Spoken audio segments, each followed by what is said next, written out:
With Baldur's Gate, Hogwarts, Starfield, and many other huge titles in 2023, it'd be easy to think it's been 2 years with a game. We still have October though, November, December, and there's just no shortage of amazing titles for each month. But what does October have? A lot. And subscribing helps the channel a lot. Hitting the notify bell helps it even more. Expect more game reviews, podcasts, and heated debate in the coming months. Join the team.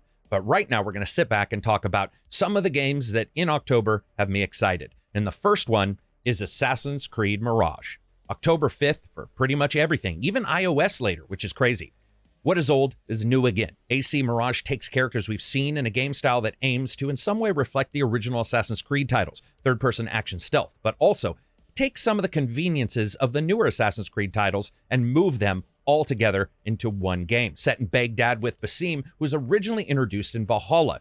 Mirage is notably a smaller, tighter title, in the size and vein of a DLC for the newer ones, sticking to a smaller number of hours for the full playthrough, including side content.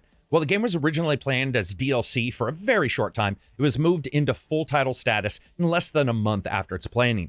Ubisoft decided that a more condensed city without the open world environments from the last 3 primary titles was something that they wanted to try. The game departs heavily from the large role-playing chops that we've seen in Origins, Odyssey, and Valhalla, and instead goes with a set character who unlocks particular skills as they level up. The city of Baghdad is heavily realized, and the developer using the Anvil engine has stated that they wanted to have this game feel like its own title, with a mix of older style parkour that we've seen in Unity, Rogue, and Syndicate and prior, as well as a more stealthy set and series of gameplay that didn't extend into Odyssey, Origins, and Valhalla. Mirage is set in the 9th century during the Anarchy of Samara. The player starts as Basim, as a lowly street thief, and through the story, you attain powers and abilities that set him up as the character that we actually got to meet in Valhalla. This was a troubled time, and if you want to see more behind the scenes on games, as well as history, when the games were actually planned, developed, and what the developers tried to do to reflect a world, check out the Walking the Walk series, where I cover games like Origins and Valhalla and many others, where I walk through a game world and I talk about how those games are constructed and made and how they reflect the time spans with actual developer input. Now, the Anarchy of Samara was no less than 4 caliphs in a 9-year time span, fighting and taking over. And let's be clear, each one of those who lost didn't go out to pasture to hang out in peace, poisoned and executed. While I liked parts of Valhalla, it was the best example of a game that lacked character, a game where he played as a Viking that felt like he was just throwing crayons at enemies' heads with very little impact that you would have seen to understand would come from a Viking. Here we have Basim and Mirage, where they're trying to channel the character not only with the stealthy abilities, but also the lack of leveling that we've seen in the past games. Of contention, though, is Mirage introducing at least one very unique aspect and element called Assassin's Focus. It's a lack of imagination in the naming aside. It actually lets him kill many opponents in a row, up to a maximum of 5. We'll have to see how that works, but it looks a bit like Predator Vision, and I've seen a lot of fans not exactly too happy to see that added in. If this hits, it won't change the world. Ubisoft still has its feet firmly planted in large open world games for mobile, as well as Jade coming later. But with Mirage and later Hex and some unannounced titles still to be shown, Ubisoft is at least trying to demonstrate that they understand the fundamental attraction towards the original Assassin's Creed games. Despite, of course, Valhalla selling so many copies it took in more than the gross national product of many small nations. Speaking of nations, there's a nation of gamers out there who love racing games, and while Forza Horizon has really ended up turning into what I would consider to be a classic for a lot of gamers, there's not necessarily a lot of sim titles that are on the consoles that have really resonated other than the Gran Turismo series. Forza Motorsport 8 comes out October 10th for PC and Xbox, and this is by Turn 10. They're coming back with their first primary Forza game since, I think, 2017. It's going to have 500 cars, 800 upgrades with over 100 new cars to the entire library, engines modified, real-time ray tracing during the actual races, and a massive change to the game's AI to make them more realistic. Forza Motorsport titles are the more sim-like titles compared to Forza Horizon, doing away with the open world elements and aiming more for a career mode and structured races. This is a series I have liked in the past, though it's had its missteps. One huge contentious point here, another one in these titles, is the new upgrade system that Forza has rolled out for Motorsport. The system levels up cars pretty much individually, requiring specific levels applied to the cars to get upgrades that aren't actually bought with cash. And if you have 2 identical cars, supposedly, you're going to have to level them both up separately. So example, if you had 2 Ford Focuses, you would actually need to get them both leveled up to put particular items on there. Forza's moving away from the numbered series and considers this somewhat of a remake. Seeing them adjust the AI as well as the upgrade system does make sense, though. But the upgrade system itself could be a troublesome situation. Some argue that it's going to cause people to really feel like they're fighting for their upgrades, and that'll be a good thing, while others feel like it'll cause gamers to just focus on very particular cars. Until review code and long hours are spent with this, I can't say how I feel or how it's going to work out. But the Forza devs are always playing with these systems, so it's not surprising to see them adjust it. I am actually a bit more worried about the AI. While some previews are lauding it for feeling generally better, the fine line between Autobots rolling out and defeating you all the time or brain-dead best friend drivatars is wider than a lot of gamers think. Despite a promise of no rubber banding, it's going to be fascinating to get hands-on and see how the AI works, not only with more casual gamers, but people who put in 50, 100, 150 hours. I'm a huge Forza fan for both the Horizon games and these main titles, and I admit, I thought it sounded terrible that they were first announcing a change to the AI, but I'm going to sit back and wait to see what ends up happening, because I was also wrong on Forza Horizon. When that was first announced, I thought nobody's going to want to do this, and it's turned out to be one of my favorite series ever. Another game that's not a series, that's actually a remake of a game and a remaster of the same thing with the same name, is Lords of the Fallen 2023, coming out for pretty much everything. And if that's confusing, well, that's just how Lords of the Fallen has turned out. Who would have thought that a game from a developer that didn't even think the change of their name was going to matter and decided to remake a game that barely received a better representation than a wet turd slapping onto a downtown sidewalk would be one of the most highly anticipated games in a long time within the entire genre? Lords of the Fallen looks to take the Souls genre into a different world, or in its way, multiple worlds. When you die, you're sent to the Umbra, or Umbral, a spirit version of the reality you normally exist in. And here you can find a pretty warped image of reality. You can also go there voluntarily if you want by sacrificing yourself. Now, crossing between the world realms is also required for normal gameplay sometimes, and exploration, requiring players to go to the world to possibly cross a bridge that may have fallen in another. Hopefully the twin world system turns out to be something more than, let's say, the Medium was. While Lords of the Fallen isn't the first game to have worlds like this, its combat graphics and style seem to have been nailed in a way that the original wasn't even close to. And recent previews have been incredibly positive. Just check some of those out. Starting development was in 2014, and the game will have been in active development for almost a decade, with one full reset in that time when the game changed developers because the original version just wasn't up to snuff. The developers currently state they want Lords of the Fallen to be the second reference of Dark Souls games. Odd naming aside, it looks to be escaping a lot of the problematic development issues and turning into something awesome. And with Lies of P just being released and really releasing to some incredible reviews, the Dark Souls community, well, they're eating pretty good.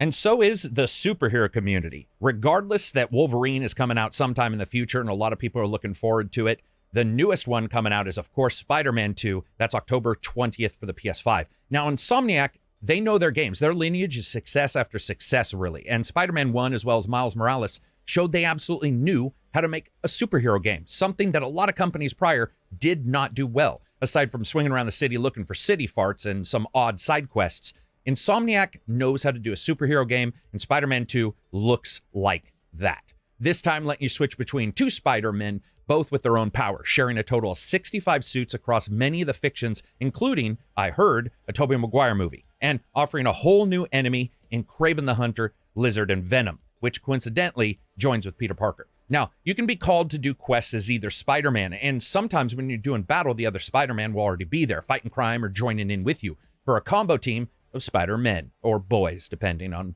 how you think of that. You can also use a new wing glider ability to travel through the city, which has been expanded greatly in size, and the original was really no slouch. Spider-Man 2 was already being discussed while the original game was being made. The sequel was back then already sort of getting its bones together, and it shows both heroes fighting to find a place in their life, something that I think really nails it. The original Spider-Man and Miles did a great job of offsetting the two characters' superhero personas against their personal life, and even in the current trailers, they're already showing this. That pulls me in with Spider-Man. It always has. That almost broke, can't get your love life working superhero, never really taking a bow because he's too busy leaping to the next crime kind of feel that we get in these games. Both games offered it, and it looks like Spider-Man 2 is going to do the same. And another game building on an excellent skeleton is City Skylines. That comes out October 24th, and this is the sequel, City Skylines 2. I loved Skylines. A virtual sim city, huge simulation systems for cities and traffic. Cities 2 is going to be a colossal order of magnitude larger and published by Paradox. It's basically aiming to do everything larger than the original game did. Let's just hope that the FPS that runs is an average higher than its predecessor was, though. Skylines has you creating your own cities, putting down utilities, drawing in zoning, putting down roads, all in a bid to maximize organization. Or if you're like me, just wanting to make a sweet-looking city without any care if the people inside enjoy it or can get anywhere. The city size has gone from 36 kilometers to 100 with no limit on citizens versus the original, which was, I think, less than 100,000. Skylines 2 also adds in funeral homes, welfare, communications to the systems that they already had, like trash management and education. Or, to sound less clinical, has more shit to do and more control. One of the reasons I liked the original game was just how easy it was to sort of think things through and decide and build out your city. Even if you made a mistake, there was something about the way it felt. It's a pure Zen-like title for me. It's coming for current-gen consoles and PC as well, which was surprising to me because this is a fairly sizable game and didn't run the best on the consoles.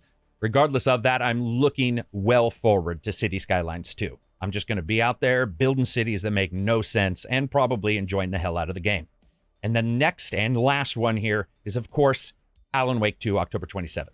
Last time on Alan Wake, we found him stuck in Alan Wake's version of the Upside Down, an alternative dimension created by his own thoughts. Now, 13 years later, Saga Anderson, who's an FBI agent, has arrived in the small town to investigate and is written by Alan himself. Both character stories can be played separately in any way, shape, or form as you like. You can play as Wake or Anderson, fighting through their respective levels and stories, trying to figure out how to get Alan out of the other world. Bright Falls is a fascinating location. Now, the original game was open world, and when it switched to a more level-based structure, the open world continued to exist. They just basically put up walls there. But this also let players look back on locations that they had traveled to and explored wherever they were in the game world, offering this unique feeling of progression that doesn't always show up in a lot of horror games. With Alan Wake 2, the game takes huge elements and ideas from Resident Evil, and the developers have made that clear. We're going to have to see how that fleshes out. But the idea of Alan Wake writing his own escape, combined with the continued feeling of characters fighting against the narrative fates that they have designed, has always been interesting to me. Even more so, and even more illuminating, is that we saw in Control a number of crossovers in these Remedy games, between that game and Alan Wake in particular. And with the sequel, up to see more connections to the Control world, possibly hinting at that game's sequel as well. Remedy does great with world buildings. Even the flawed Quantum Break, whose IP is owned by Microsoft now, saw some hints in Control. They know how to make an overall world, and I can't wait to see not only Alan Wake itself, but what this might just mean for the narrative as a larger engine for future games from Remedy. Alan Wake 2 is probably my most look forward to in all of October when it comes to the titles. What's crazy is I could have listed another 5 or 10 games, but I don't like these videos to be too long, just sort of give you 5 or 6 of the titles that I'm excited for, and I could have put others on here. It's going to be a great year for gaming. It's already been a great year for gaming. I don't even know why I say that. Almost every one of these videos I do has had some blockbuster titles on there. And as a gamer, it really just doesn't even matter now what platform you're on. There's something cool. Hell, even the Switch had a cool little Nintendo Direct and had some titles that actually looked interesting. I'll also be talking about the Nintendo Switch rumors in the next couple podcasts, something we did in the last podcast as well. Those are at 10:30 a.m. live. You can jump in on YouTube and check it out. It's called The Best Gaming Podcast, simply because at the time I couldn't think of another name. And we talk about all the rumors. We talk about games that I've done previews for that maybe they don't want you to do video on. Sometimes that pops up. We've done a couple dozen already on there, and we sit together as a team and we talk about these things. But expect from me a couple more videos like this as well. And there's a couple trailers I know that are dropping for games that are unannounced, not only in October, but November and December, and definitely for February of next year. And I'm going to be doing more of the talk videos where I show the trailer and we discuss the trailer itself and what we think of the game. We did one for Armored Core 6, for instance, and those type of videos are a little shorter, but they're awesome to jump in and sort of discuss whatever trailer that we saw. I was going to do one for the Resident Evil DLC, but I looked at it and I was like, you know what? I'm so busy with reviews, stuff like this, I couldn't make that one. But I'm going to try to make more as we continue through the year. It's been an exciting time. Thanks for being a part of ACG. We're over 1.1 million subscribers, a huge bump here in the last 6 months to a year, and I appreciate every single one of you. I also appreciate it if you check out the Patreon. I do private discussions. In the last 2 weeks, we've had 5 where we have 20, 30 people in a massive video/audio podcast where we all talk about games. We talk about the industry. I cover a little bit of inside baseball in there in very particular. We do some streaming of games. Some people do D&D. It's a great place to be. Peace out, gang, gang.